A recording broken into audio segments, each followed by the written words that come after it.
बातमी आहे देशभक्त हुतात्मा बाबू गेनू सईद यांच्या जन्मगावी महाळुंगे पडवळ तालुका आंबेगाव येथे 93व्या शहीद दिनानिमित्ताने स्मृतिस्तंभाला माजी खासदार शिवाजीराव आढळराव पाटील, पूर्वा वळसे पाटील व हमाल माथाडी महामंडळाचे अध्यक्ष डॉक्टर बाबा आढाव यांच्या हस्ते पुष्पचक्र अर्पण करण्यात आले।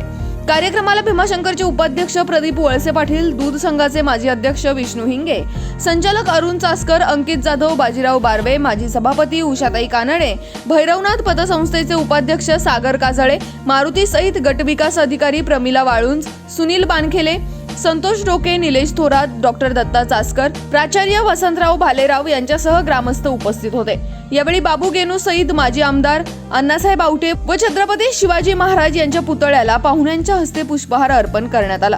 पुढे डॉक्टर बाबा आढाव म्हणाले, हुतात्मा बाबू गेनू स्मारकात ग्रामस्थांनी अभ्यास केंद्र चालवले पाहिजे। डॉक्टर बाबासाहेब आंबेडकर यांनी निर्माण केलेल्या संविधानाच्या पुस्तकाची ओळख विद्यार्थ्यांनी करून घ्यावी।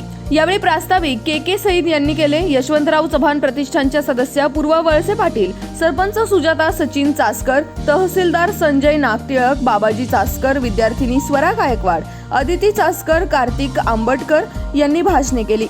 सूत्रसंचालन ज्ञानेश्वर निमोणकर व आभार उपसरपंच विकास पडवळ यांनी केले।